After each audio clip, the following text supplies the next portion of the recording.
Suicide Note by Mitchell Heisman. This work is a computer-generated reading of Suicide Note by Mitchell Heisman.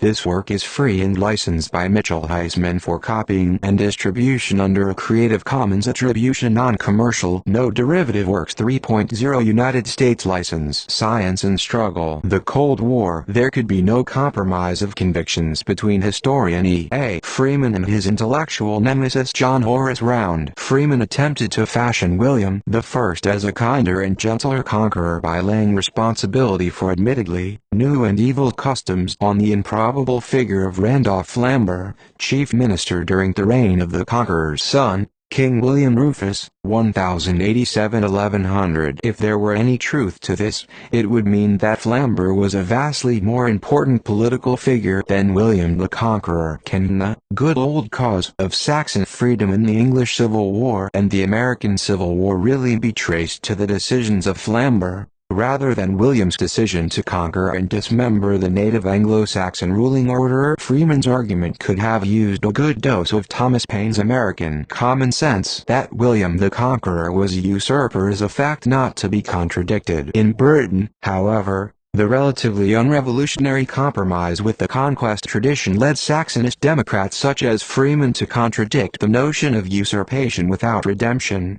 while Tory conservatives such as Round embraced the cataclysm of conquest as the blessed victory of a superior civilization over backward Saxon aborigines. Round demolished some of Freeman's key arguments, especially the notion that the sudden introduction of knight service into England could be explained through continuity with the Anglo-Saxon past. The feudal system, Round flatly stated, was introduced by the Normans. The most basic reason that 1066 was distinctively cataclysmic in the domain of military obligations is plain to see.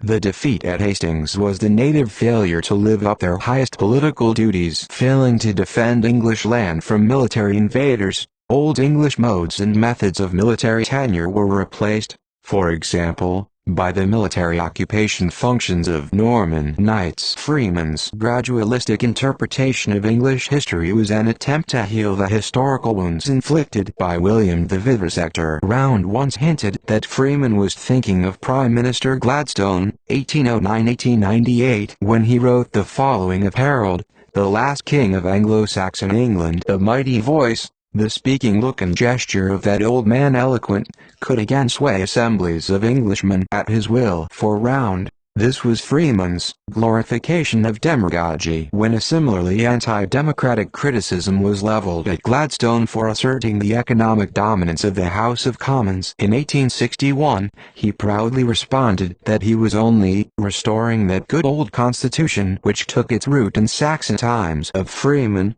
Round concluded, a Democrat first, an historian afterwards. History was for him, unhappily, ever past politics. If he worshipped Harold with a blind enthusiasm, it was chiefly because he was a novice homo, who reigned purely by the will of the people. It appears that Freeman imagined an original Saxon government that was closer to the regimes of Cromwell and Hitler than to any formal principle of the rule of the people. Yet in utter contradiction to that passionate idealization of organic democracy, Freeman wrote in the history of the Norman conquest, the essence of a feudal tenure is the holding of land by the grant of a lord, instead of holding it simply as a member of the Commonwealth. The holder of a primitive, free holding held his land of no man, he had no lord.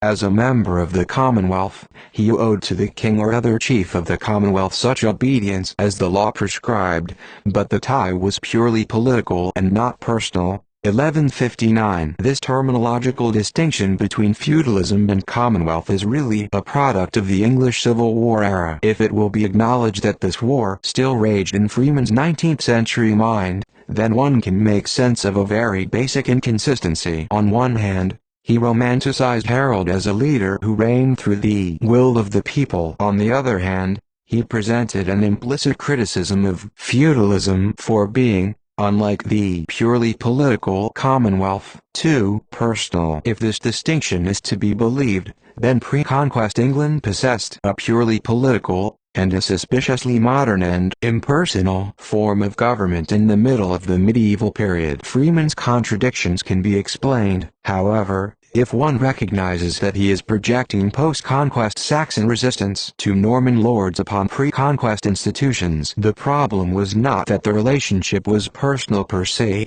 but that the nature of the personal relationship was one that of conquerors tending to the conquered, or that of a master ruling over his slave. The historical embodiment of Freeman's contradictions is to be found in Cromwell and the Puritan Commonwealth. Cromwell and the Puritans got rid of the lords that Freeman detested, but instead of implementing a purely political rule of law and an impersonal modern government, England's Commonwealth got a charismatic dictator initially supported by the will of the people. Cromwell marked a beginning towards both modern and romantic politics. The failure of the Puritan Revolution in 1660 marked the defeat of great spontaneous outbursts of the organic will of the people in England and the beginning of the attempt to negate the conquest by different means. Indifference. If the entrenched tradition of obedience to the old hereditary lords proved unconquerable, then one could at least begin to hope for a tide that was purely political and not personal. This is where a post-Hobbesian,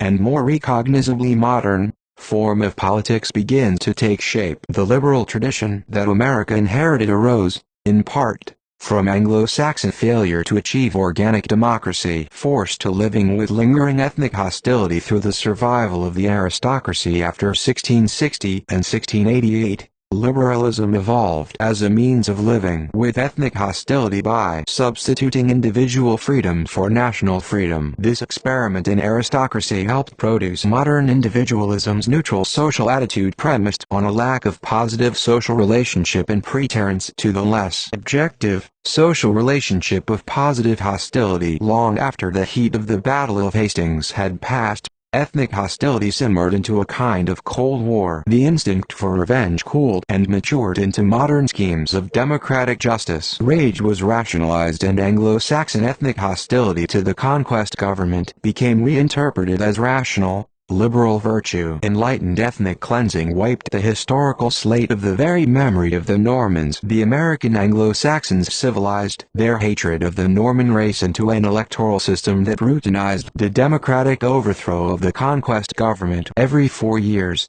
Climaxing under Lincoln. Violence and barbarism was necessary in order to achieve the takeover of 1066. Once the new class order was clamped upon the nation and established as tradition, however, then civilization, the Pax Normana, became equally necessary to preserve what the conquest had won. The entire British valuation of civilization was thus built upon a world historical hypocrisy wherein the original Norman brutalities and genocides were to be swept under the rug of the greater good of civilization, while any Anglo-Saxon attempts at redress through revolt would be branded as barbarism. It was out of this predicament that Anglo-Saxons took a lead in developing modern notions of democracy and rights as a counter-civilization. If Anglo-Saxon tribalism or nationalism was vilified as primitive and uncivilized, then Norman hereditary government would be branded as the archetypal modern villain. Civilization evolved into a sort of internal ceasefire that tended to blunt the political extremes that lead to civil war. Tamed, domesticated, and civilized within the iron cage of the Norman yoke, the Anglo-Saxon rebellion against civilization became known as freedom. Though Normite civilization was partly successful in domesticating the Anglo-Saxon animal, modern democracy turned the idea of civilization against the Normans in an attempt to tame the tamers. With the sword of civility returning civility by the sword, the more intelligent Anglo-Saxon eventually robbed the Normans of one of their most distinct advantages: monopolization of control over legitimate physical force. Saxons and Normans had to civilize their mutually antagonistic instincts for there to be peace, order, and stability. But the antagonism could not simply be swept under the rug. A net result of this long and complex process of taming, defanging, and civilizing one another was individualism. Persistently weakening one another as kin groups, they collectively became individualized. When modern Englishmen or their descendants in America and elsewhere reflect upon the Norman yoke or Norman-Saxon conflict, what is a stereotypical response? It is simply ridiculous, Of course. But why is it ridiculous? It is ridiculous because they are far too superior for that kind of thing. Nationalism or outright ethnic chauvinism is for inferior peoples, not them. Anglo-Saxons must be racially superior to racism because if their distinctive lack of nationalist expression can be explained by an ingrained submission to the legacy of Norman subjugation, this would chip away at their collective self-esteem. German nationalism, from this viewpoint, could only be explained by the inferiority of circumstance that succeeded World War I. For German supremacists, however, a collective sense of superiority was tied to ethnic or racial unity. For British,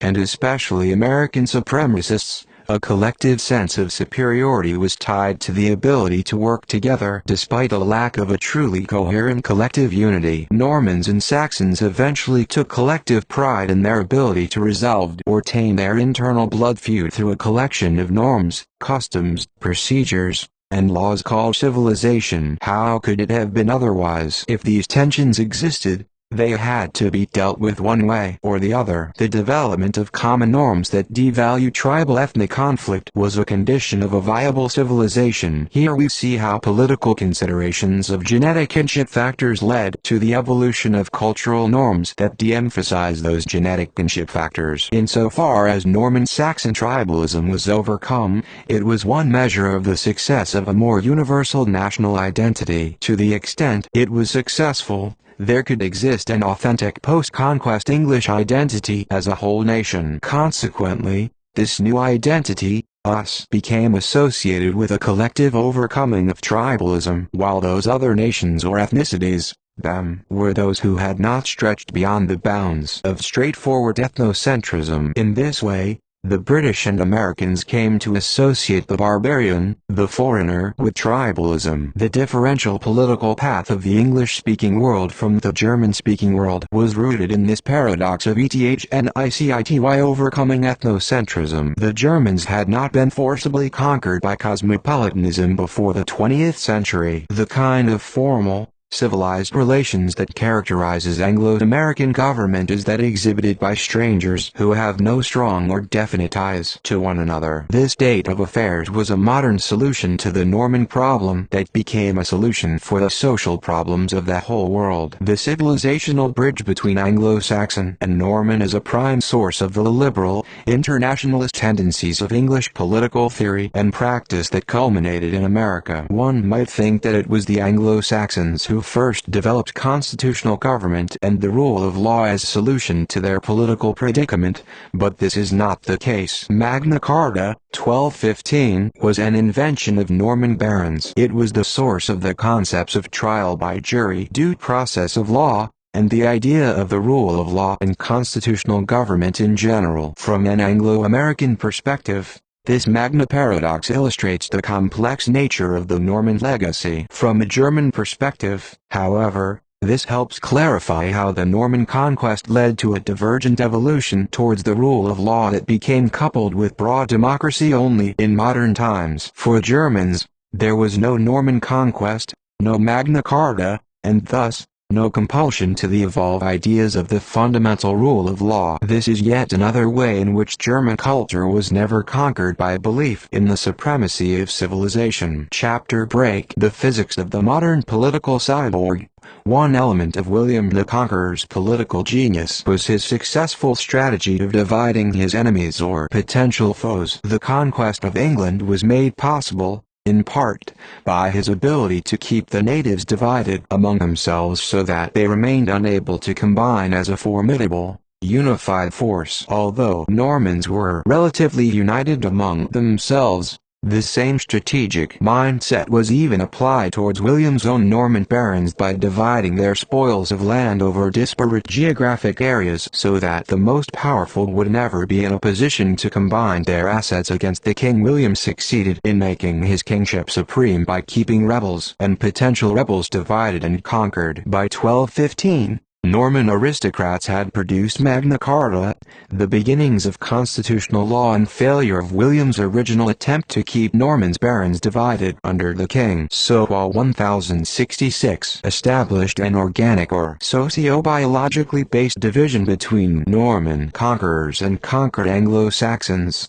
By 1215 the original conqueror unity had broken down under Angevin or largely non-Norman kings. The classical, organic or de facto threefold division of powers in England was thus established: King, Norman lords, and Saxon commons. The American Revolution eliminated, or at least profoundly muffled, the king-conqueror paradigm established by William. However, the Old World internal division between lords and commons became the New World geographic division between South and North.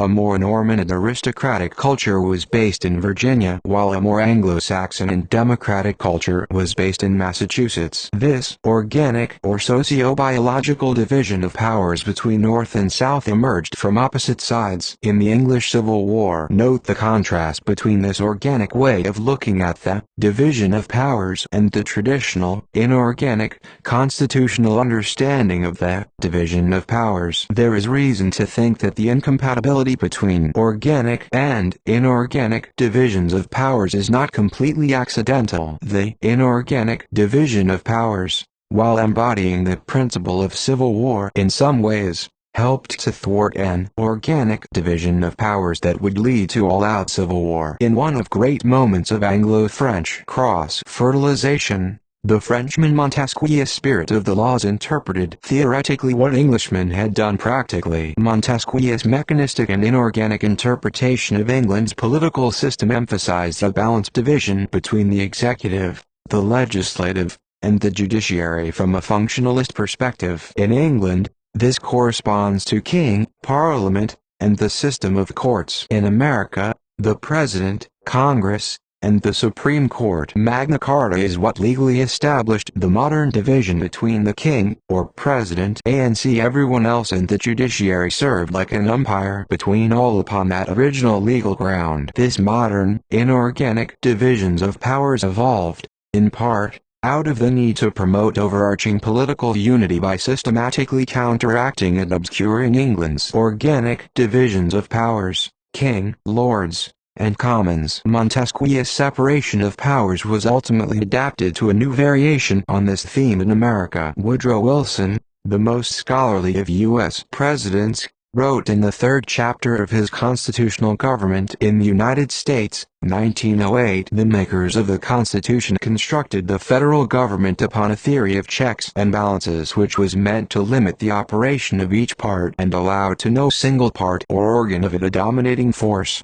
But no government can be successfully conducted upon so mechanical a theory. Leadership and control must be lodged somewhere.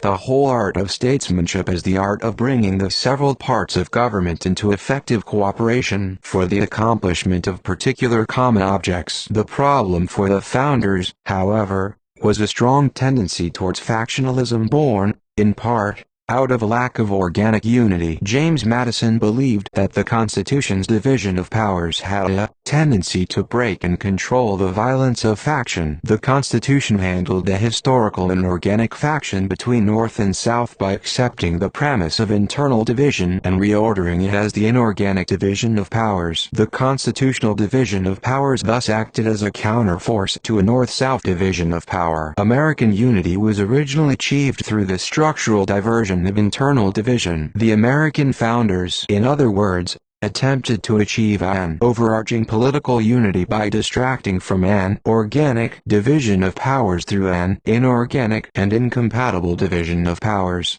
i.e. the legislative, the judiciary, and the executive. The whole point of the inorganic system was to promote unnatural cooperation, and this must be kept in mind when Wilson criticizes the founders' mechanical, constitutional paradigm as such. No living thing can have its organs offset against each other as checks, and live. On the contrary, its life is dependent upon their quick cooperation. Their cooperation is indispensable, their warfare fatal. Ultimately, the inorganic separations of powers failed to overcome the organic separation of powers between North and South. The U.S. Civil War proved the enduring ability of Old World divisions to overcome New World Enlightenment schemes, and war parties were formed along the lines established in the English Civil War. It is no accident that the modern political philosophy of Hobbes coincided with the breakdown of internal unity that was the English Civil War. If Hobbes had taken his modern, materialistic premises and focused on the relationship between sovereign states, this would not have been especially new. What was novel was his systematic application of a physical worldview to the internal structural order of the state. The physical systems of Hobbes and Newton were culturally grounded in breakdown of an organic or socio-biological system. The original, historical source of this breach was the Norman Conquest penetration of socio-biological boundaries by physical force, that is, by a militarily superior force. English modernity was thus the fruition of a centuries-old compromise with, or adaptation to, the permanence of physical penetration into a socio-biological system. This is an English root of the relationship between the modern scientific revolution and modern political revolution. The physics of Newton are culturally correlated with an English political order in which organic boundaries had been foundationally compromised by physical force. Wilson acknowledged this relationship between modern Newtonian physics and modern constitutional politics. The government of the United States was constructed upon the Whig theory of political dynamics, which was a sort of unconscious copy of the Newtonian theory of universe. Some single law, like the law of gravitation, swung each system of thought and gave it its principle of. The principle of equality was to give the modern polity its formal unity, not only in the sense of all men are created equal, but also in the sense of equality through the Montesquieu's balance of separated powers. This, for Wilson, was the problem. Politics is turned into mechanics under his touch. The theory of gravitation is supreme.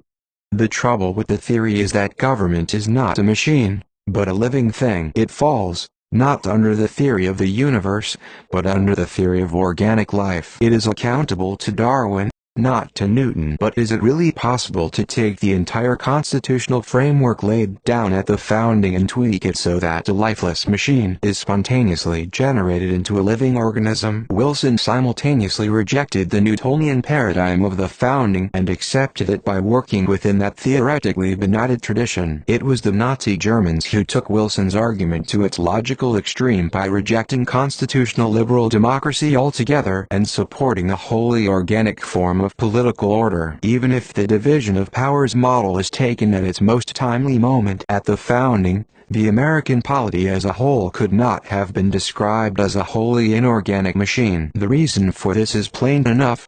Its human components, from presidents to citizens, are organic, biological. It was primarily the software of the written constitution and the hardware of institutional organizations that were most fundamentally mechanizable. It follows, then, that the Constitution of American order was always partly inorganic, programmatic mechanism and partly organic, biological individuals. The American constitutional polity is thus a political cyborg. A cyborg is partly mechanical and partly biological. The American constitutional polity is a socio-biological cyborg because its highest ruling order is a mechanism that works differently, independently, and in some ways contrary to the logic of organic orders such as the family. Only by rejecting the primacy of a written constitutional altogether, along with the institutions that support that system, could one fully follow Wilson's belief that governments are living things and operate as organic wholes. Living political constitutions must be Darwinian in structure and in practice. American founder Thomas Jefferson thought that pre-conquest England,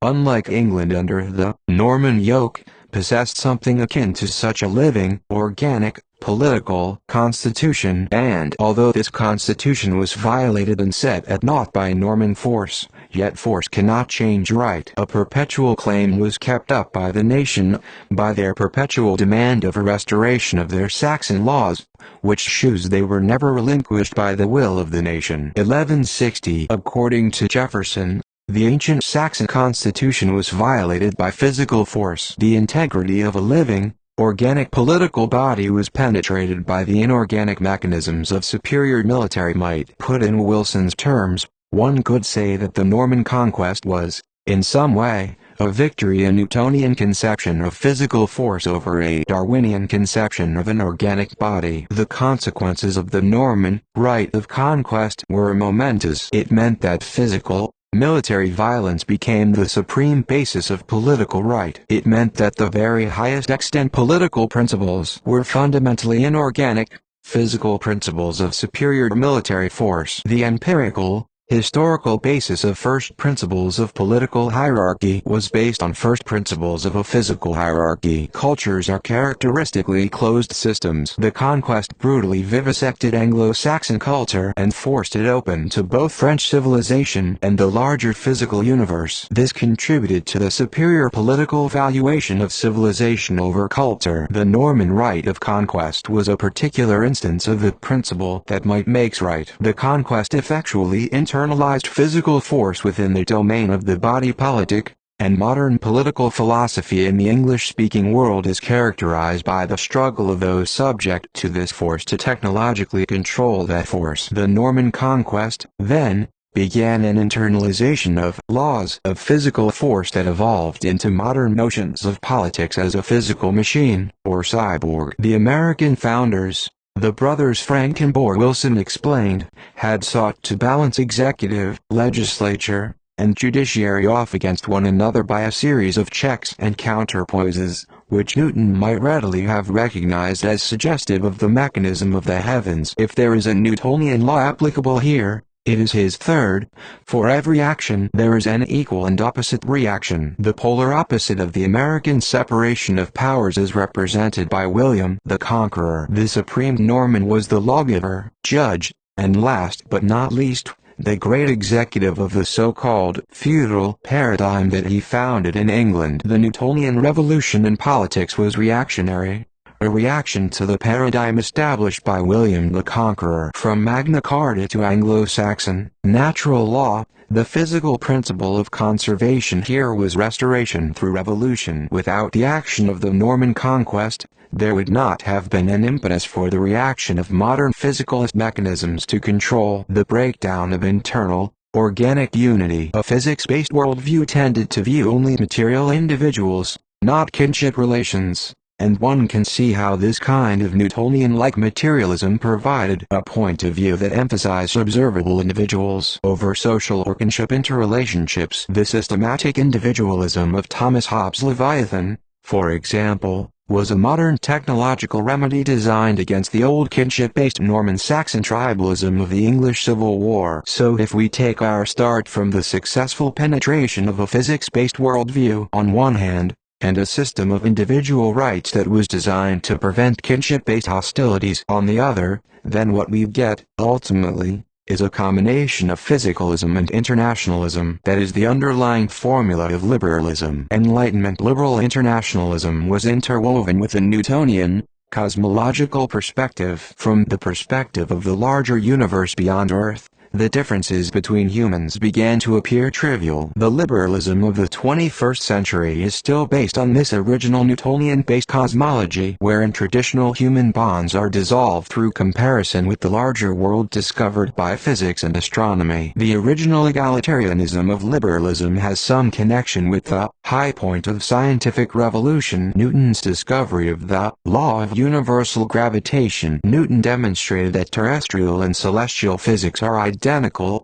that the physical laws that govern matter on Earth are the same laws that govern the heavens, i.e. outer space. The universality of the law of gravitation stimulated the search for analogous laws in the social sphere that would apply to all human bodies. Newton's discovery of the equality of the laws that governed heaven and earth suggested, in opposition to notion of the divine right of kings, the existence of laws equally applicable to kings and commoners. This is another way in which Newtonian physics promoted liberalism's emphasis on universal laws equally applicable to all humans. The universality of physics suggested the comparable universality of human internationalism. The boundaries between nations appeared unreal in light of the overriding laws of physical reality. In practice, however, no viable political system could be founded on a completely physical worldview because physics provides no basis for valuing human things over non-human things. The more a political philosophy is openly founded on this kind of physical worldview,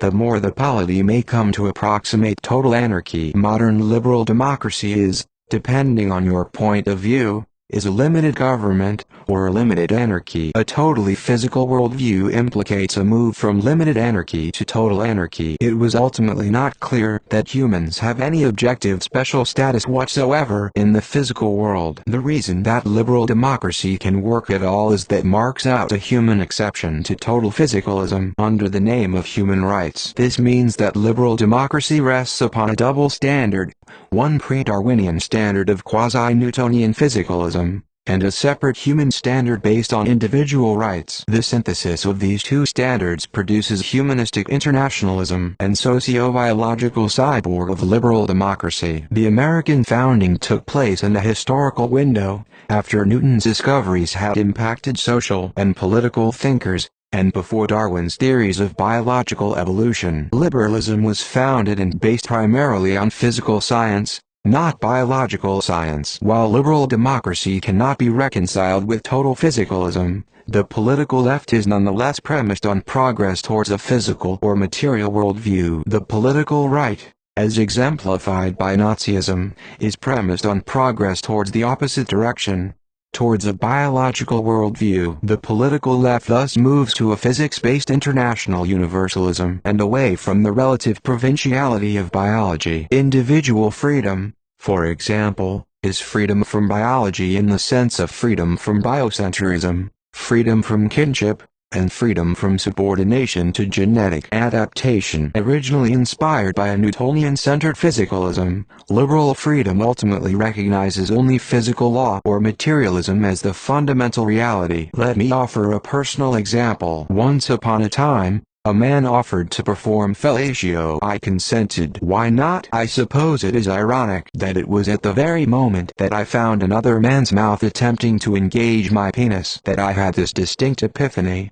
I am not a homosexual. While I am not inclined towards homosexuality on a visceral, instinctual level, I can nonetheless accept that pleasure is pleasure on a physical, material level, regardless of whom or what is stimulating it. This is an illustration of how liberalism is based on physicalism. From a more physical point of view, fellatio is just stimulation of nerve cells, just as a clitoris is just a fold of skin. The social level, with its traditional taboos, becomes dissolved in the physical as provincial human prejudices become relativized in light of the vaster physical universe. Humans, as Copernicus discovered, are not the center of the universe. When two gay men have sex or when a woman becomes a politician, no laws of physics are broken. These social possibilities are physically possible. From a biological perspective of genetic adaptation, however, homosexuality defies the gene-propagating function of sex,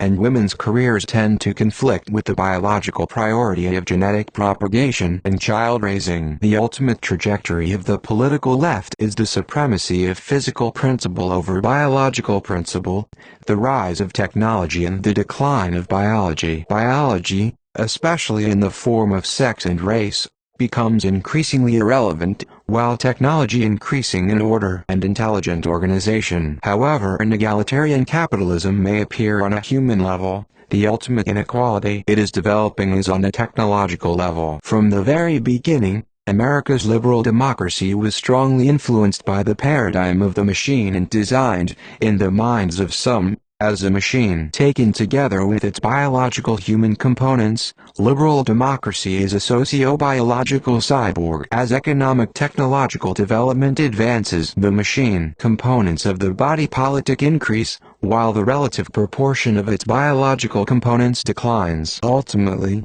the implications of this socio-biological cyborg, present from the founding of liberal democracy, increasingly impinge on individuals as humans start to replace components of their biological bodies with components of technology. If the trajectory of the political left ultimately leads away from biology and towards the larger physical material worldview that finds expression in technology, then biological humans are ultimately implicated. While the theoretical blind spot or exception to liberal physicalism may originally have been individual humans with their inalienable rights, eventually humans, too, find themselves physicalized as biological humans remake themselves into cyborgs and cyborgs remake themselves into unadulterated machines. This transformation emerges directly out of the consistency of the modern idea of equality through the equality of the biological with the larger physical world. The spark of this end of the biological human race was present at the dawn of modernity in the mind of Newton's God. Chapter Break America,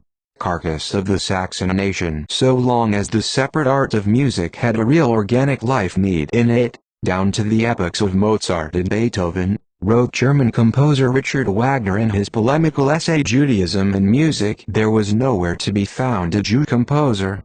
It was impossible for an element entirely foreign to that living organism to take part in the formative stages of that life. Only when a body's inner death is manifest, do outside elements win the power of lodgment in it, yet merely to destroy it. Then indeed that body's flesh dissolves into a swarming colony of insect life.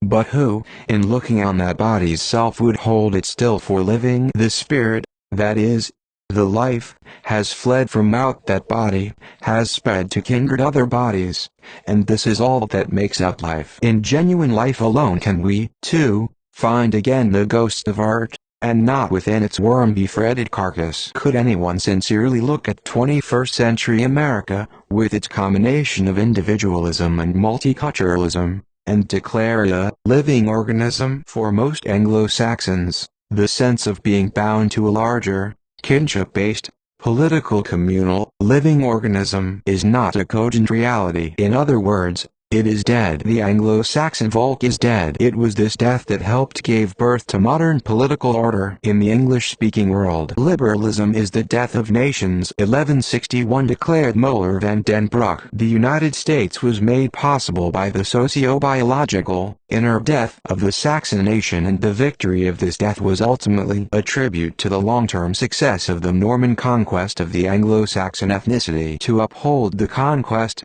after all, was to maintain the destruction of Anglo-Saxon self-assertion as independent body. In consequence, America, built on the foundation of the death of the Saxon nation, is a historical monument to the Norman victory over their struggle for nationalistic life. America is the carcass of the Anglo-Saxon uber-organism. Wagner's belief that the development of German music was a manifestation of a living organism can be grasped with a single word: Kultur. German Romantic nationalism was the expression of the life of uber-organismic order, peaking in music, poetry, and an inclination towards the philosophic whole. The Anglo-Saxon modernists were not more rational than the Germans, only more dead, in the Volkish sense. Life has a logic of its own. The uber-organism is one way of looking at the nature of German order, wherein everything has its proper place. In a home, everything in its proper spot. In music, everything in organic harmony. In social relations,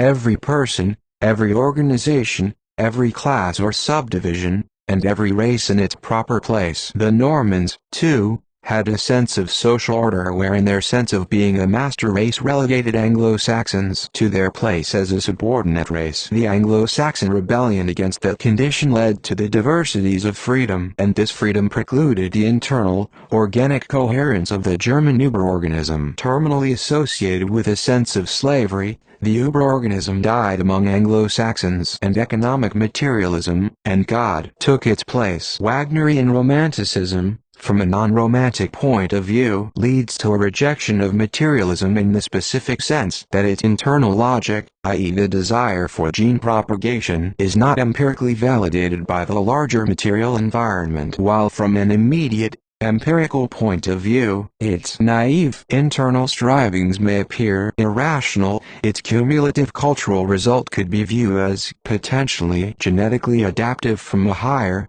socio-biological point of view. This implies that the more subjective logic of life, insofar as it is the expression of instincts and behaviors that are genetically adaptive, exist in conflict with a strict physicalist empiricism that has no special place for the human. A recapitulation. First, liberalism was originally based on a physical, Newtonian-based worldview. Second, the existence of a living culture, i.e. a political uber-organism, is dependent on unconscious instincts which are not empirically elati through reference to the larger physical, nor human world. Third, culture and the material empirical vive world exist in conflict for supremacy with one another, since culture requires the subordination of material empiricism, while material empiricism requires the subordination of culture. The empiricist reconciliation of subjective experience with the outer physical world dissolves the subjective biological logic that makes a culture-Uberorganism possible. Within the liberal paradigm, the physical material view outcompetes and outpaces the more extreme aspects of internal, instinctual, biological logic. In general, liberalism reduces the sublimation of instincts represented by Wagner to the lowest common denominator of human instincts. Within liberal democracy, the Newtonian-based, physicalist view of nature takes precedence. For the Nazis, the Darwinian biological view of nature takes precedence. Liberal democracy devalues the extreme implications of Darwinism and can potentially promote biological degeneration. Conversely, the Nazi valuation of the province of biology tended to override of a larger, cosmological objectivity. If Anglo-Saxons under the Norman yoke possessed the same unconscious instincts for patriarchy and political authoritarianism as the Germans, then the impulses to mindless obedience could probably be best countered with a severe reality check. From this historical perspective,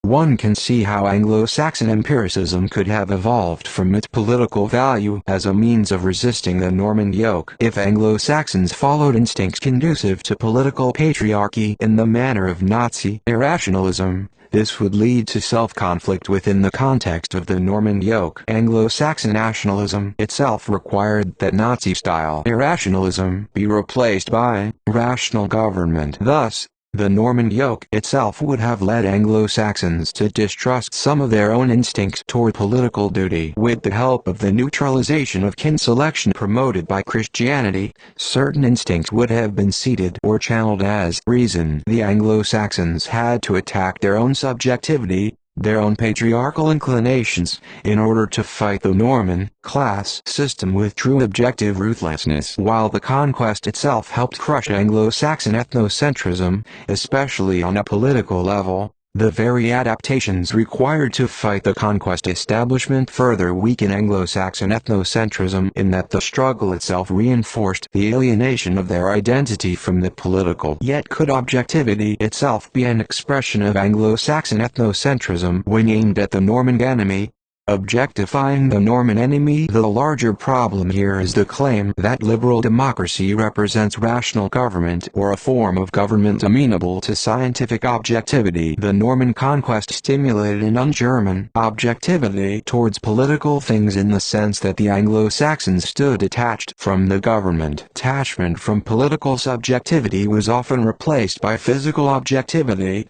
Physics replaced politics, and the liberal attack against the political replaced identification with the political. It takes a modern Anglo-Saxon perspective to conclude that the Norman conquest had little impact on GOVERNMENTL 162 because the Anglo-Saxons evolved a dehumanized, mechanistic perspective government precisely to read the Normans out of it. Scientific reductionism that tended to reduce politics to physics also reduced Norman pretensions to power and influence down to size. Physical reductionism could be a political weapon. The rationalism and empiricism necessary to fight the illusions and myths of Norman pomp and propaganda proved to be a double-edged sword. The struggle against the double standards inherent in Norman hereditary rule led to the rational solution of a single standard, i.e. political equality. The tools evolved to dethrone the conquest bred tools to dethrone any hereditary rule, even Anglo-Saxon hereditary self-rule. This helps to explain the relationship between modern scientific objectivity and the Anglo-Saxon genius toward genetically maladaptive behavior. The death of an Anglo-Saxon uberorganism culture was a condition of the distinctly modern political rationalism in the English-speaking world. While the conquest represented the beheading of the Anglo-Saxon nation as a whole, the sum of individual Anglo-Saxon heads became the modern,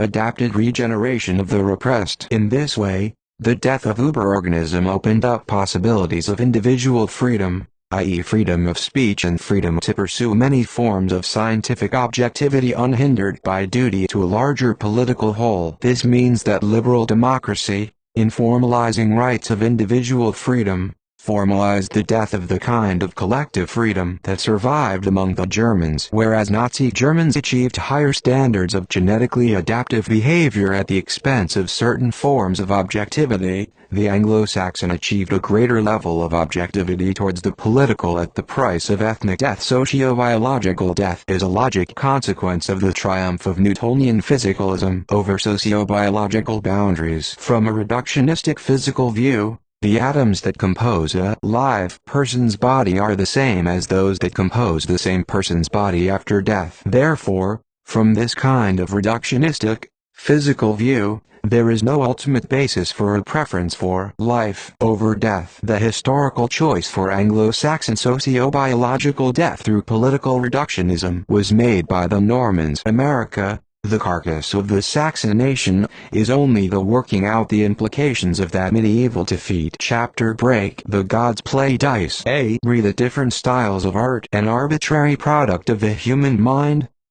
Asked the discoverer of the uncertainty principle, German physicist Werner Heisenberg. Here we must not be misled by the Cartesian partition. The style arises out of the interplay between the world and ourselves, or more specifically between the spirit of the time and the artist. The spirit of a time is probably a fact as objective as any fact in natural science. Therefore, the two processes, that of science and that of art, are not very different. 1163. Before the advent of quantum mechanics, the very notion of spirit was often dismissed on as unscientific. Hegel's idea of a science of spirit appeared particularly delusional in the English-speaking world. However, spirit is often considered unreal from the view of a strict, scientific, subject-object division, and it is the inviolability of this division that quantum mechanics has brought into question. There is an inherent uncertainty built into the notion of spirit, and this appears to be a consequence of an interaction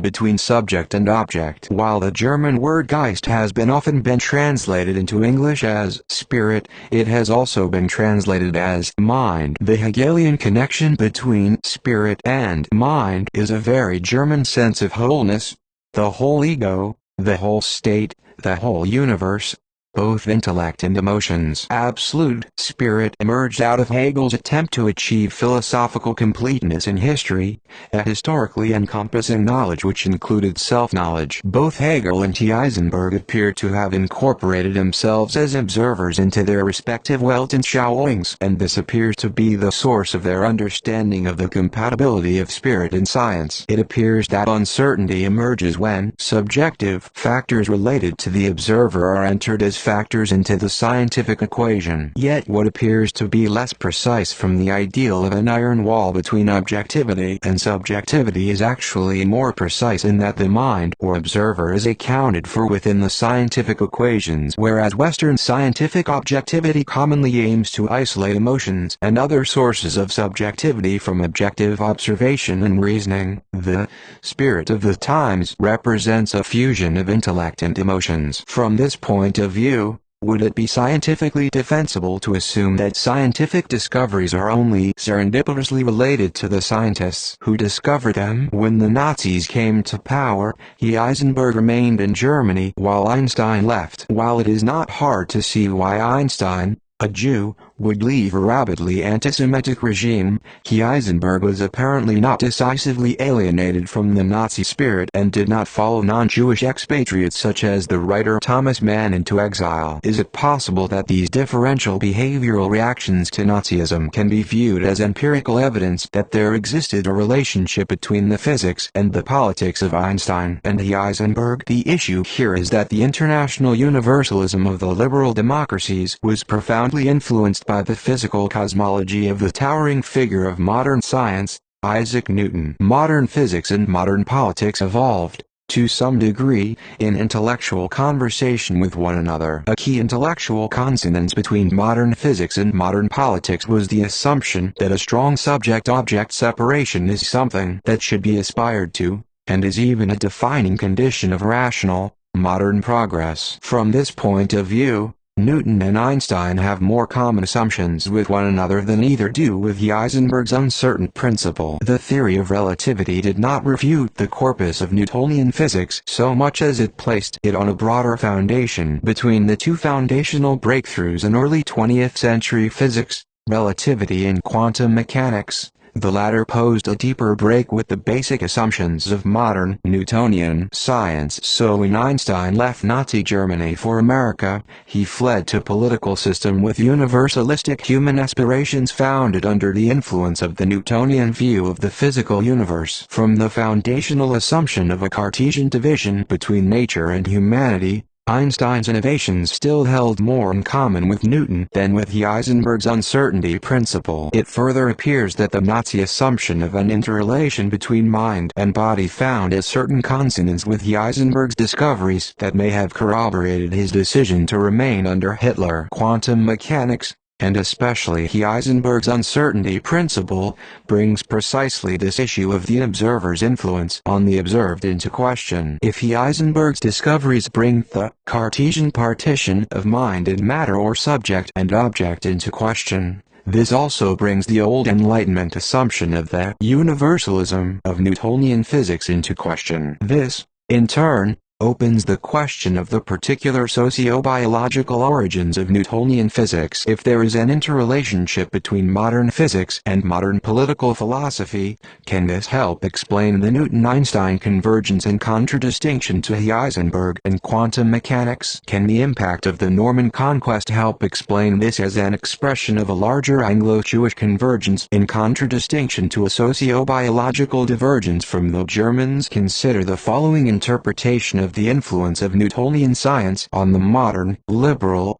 bourgeois revolution. What the middle class needed was a new set of ideas to provide the intellectual leverage for dislodging the Lingaran, feudal landlords and breaking the hold of the older socio-controls of industry, now grown restrictive for them. Newtonian science furnished a nature fully as effective as the earlier will of God. It had, in fact, at last demonstrated what the will of God really was, and what it demonstrated was that the divine will had decreed a mechanism that worked automatically without further interference. No wonder that the social philosophies that endeavored to extend scientific methods to human affairs pointed to a similar autonomous order as the highest wisdom for conducting the life of man. Thus the Newtonian philosophy of nature was made into what a later jargon called the ideology of the bourgeois revolution. 1164. How could Newtonian physical determinism support modern, bourgeois ideas of freedom? By implicitly positing the superiority of physical determinism over biological determinism. If traditional,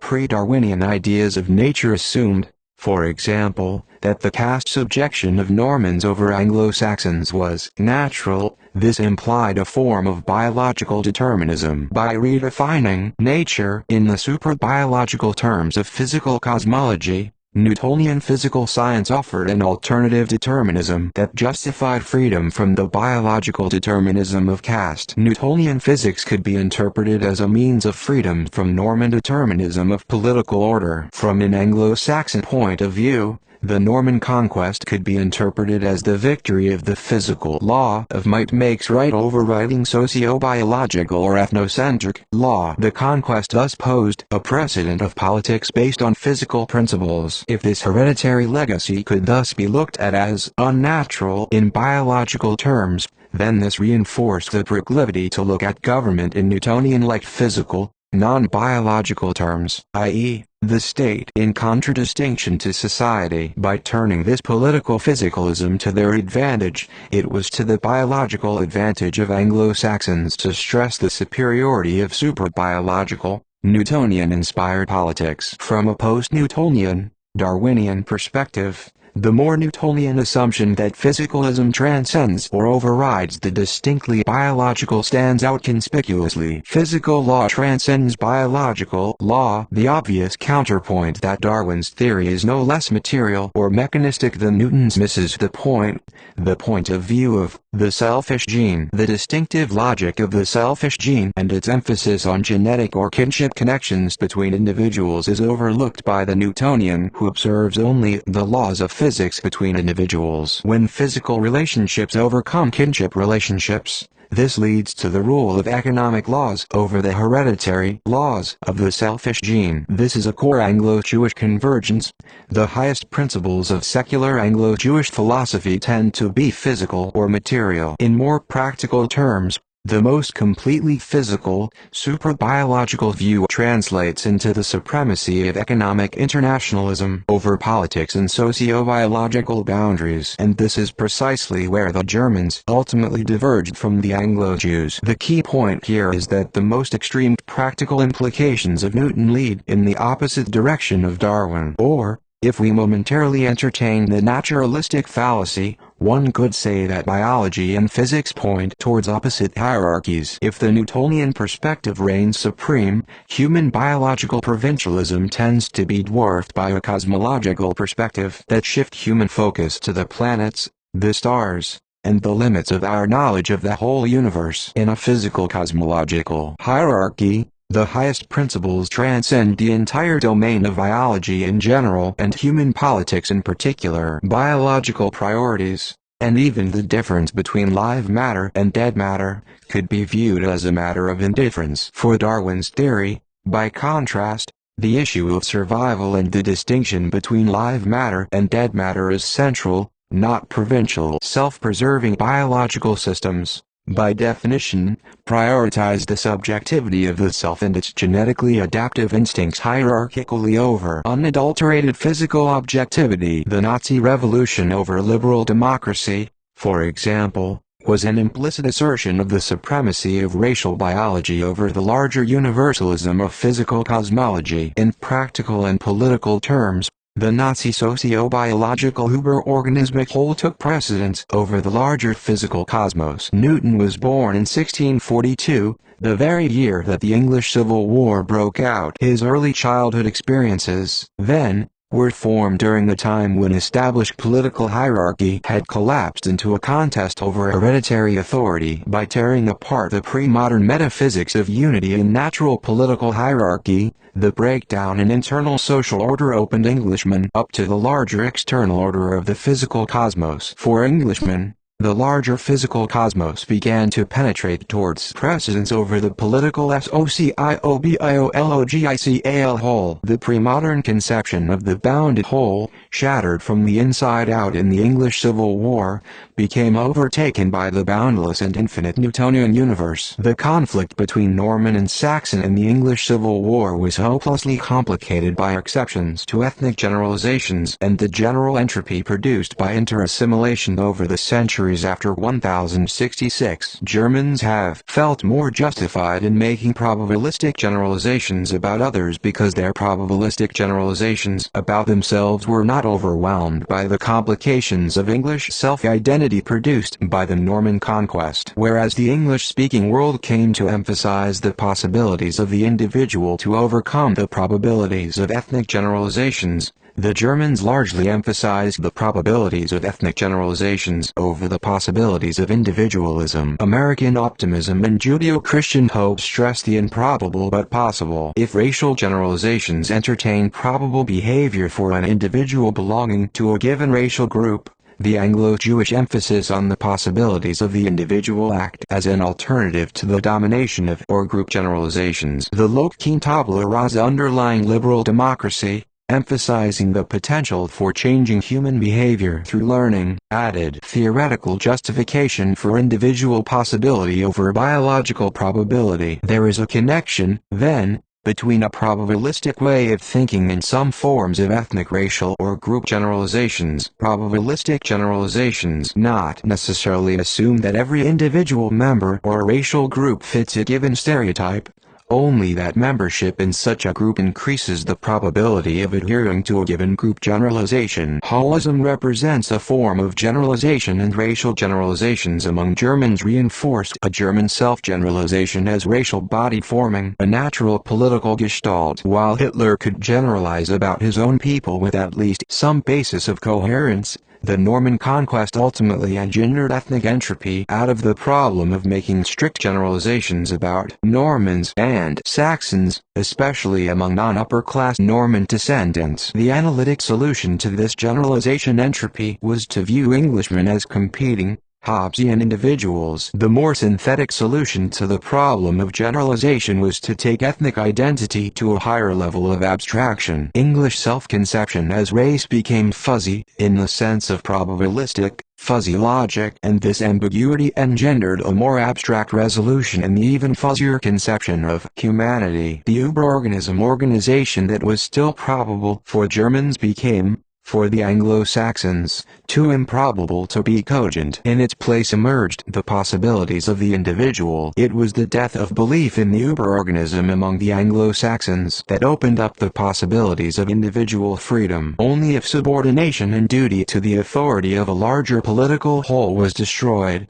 could the right to all the physical possibilities of individualism be justified. While the modern death of the over-vivisected Uberorganism in England opened the full range of physicalism uncovered by Newton, this modern, unmasked perception of the larger material world was overridden by Uberorganism-rooted metaphysics within German culture. Biological organisms, from the point of view of the selfish gene, are self-reproduction machines, and subjective instincts and emotions are rooted in genetic programs that serve the ends of genetic reproduction. The attempt to be objective by overcoming bias or repressing subjective instincts and emotions that originated in genetic adaptation could amount to subverting the organism as a gene propagation machine. As biological organisms, subjective, instinctual, and unconscious impulses distort and warp perception of the physical world, and this warping of perception is epitomized by politics. Hitler's propagandistic warping of physical objectivity was only an extreme demonstration that the biological impulse to live is subjective and not empirically verified by reference to larger, non-human, physical reality. A most consistently physical view of the world is commonly characterized by a lack of overriding biological imperatives. Conversely, biological imperatives to survive and reproduce override a purely possibilistic physical view. The Nazi Uberorganism necessarily conflicted with possibilistic individualism because the physical possibilism emphasized by liberalism emerged out of a step towards a consistent physicalism on the political level. While liberalism is manifestly inconsistent on the level of subjective individuals, consistent physicalism was primarily aimed at bringing death to the power of the state or the government. The Norman conquest establishment Nazism represented precisely the opposite revolution. The conquest transformed the political from the culmination of the Anglo-Saxon national life to the enemy of Anglo-Saxon national life, and this is what produced a conceivable identity of consistent physicalism and rational politics. The brutal legacy of the conquest led the Anglo-Saxons away from a naive faith in the goodness of nature towards a Hobbesian view of the state of nature as cruel, violent, and alienating. The Germans, and ultimately the Nazis, by contrast, retained a more primal and pagan sense of goodness in the unity of the human and biological nature. Nazism was a culmination of German sense of the positive unity of the human and biological, while the Anglo-Saxon Puritans emphasized a more Jewish ethical separation from biological nature. This historical German divergence, then, can be measured relative to an Anglo-Jewish convergence. Whereas Hegel saw all spirituality as rooted in the existence of the state, the more Puritan or Jewish view inclines towards viewing the state as the opposite of the soul. The Nazis radicalized Hegel's spiritualization of the state, its assumption of continuity between German individuals and the larger political community, and the organic belief in Germany history as the product of a long, continuous, embryological-like development. While this assumption of continuity is analogous to a Heisenberg-like subject-object interaction, the Newton-Einstein view emphasizes a subject-object break, a discontinuity between the subjective self and the larger objective world. Nazi pagan continuity with biological nature can be contrasted with a defining revolution of Jewish monotheism. The laws of Moses overrode biological law. The memes of Moses, so to speak, worked as a technological corrective to some Jewish biological inclinations and imposed a basic discontinuity between body and mind. The probable inclinations of genes lost their proximity to the possibilities of the memes of Moses that demoted the value of the genes. The innovative emphasis on the discontinuity between devalued genes and valued memes is also what made the Jewish biblical way transferable to divergent genetic bases. Christianity radicalized Judaism's mind-body discontinuity that originated in a conflict between Jewish genes and the Jewish memes of Moses. In Judaism, Mosaic law is external to biology in the literal sense that religious laws are encoded in books like the Bible and not literally encoded in genes. This means that law is above a biological purpose in the same sense that God is conceived as above biological humans beings. Since Mosaic law originated as a technological corrective to Jewish genes, and the law's divinity can be identified with its technological ability to overcome biology, God is technology. Whereas the holism of the Nazi Uberorganism was based on the mind's rootedness in biology, God originated in a moral conflict against the rule of biology that culminates in the alternative holism of the larger physical cosmos. The very idea of God is the idea of suprabiological relativism, a standard above biology that relativizes biologically based human values and common biases. Anthropomorphism. In evolutionary terms, God is the projection of post-biological technological evolution taken to its extreme, i.e. artificial intelligence. This how God represents laws external to biology that are in ultimate discontinuity with biology. The suprabiological laws of Moses are a step in this direction in very much the same way that the United States Constitution is a cyborgian step in direction from genes to memes.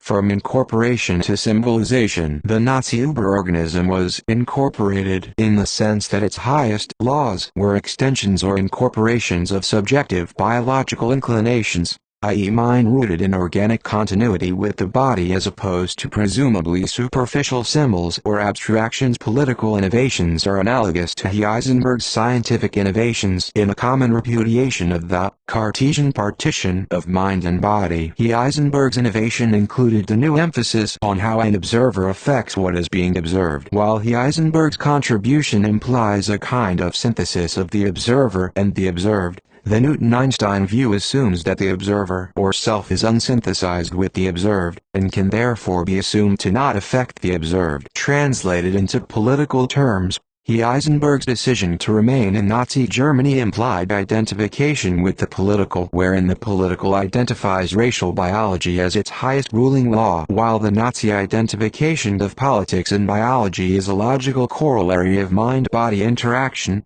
The Newton-Einstein mind-body or subject-object distinction is more compatible with the liberal severance of the political from biology or heredity. More specifically, the Newton-Einstein view tends to correlate with the view that physical laws exist over the political, over biological human laws. When Einstein fled Nazi Germany for America, he fled to a regime profoundly influenced by an Enlightenment cosmology wherein Newtonian physics overrode the relatively provincial concerns of human biologica. Anthropomorphism. The Anglo-Jewish valuation of individual possibility over group as probability is directly related to an incapacity or disinclination for organizing into a socio-biological uberorganism. The Nazi Uberorganism, based on kin selection, implied that biology overrides more general physical laws and that biology rules by interacting with the highest, political laws of human behavior. American freedom is premised on the assumption that physical law stands over and against biological law,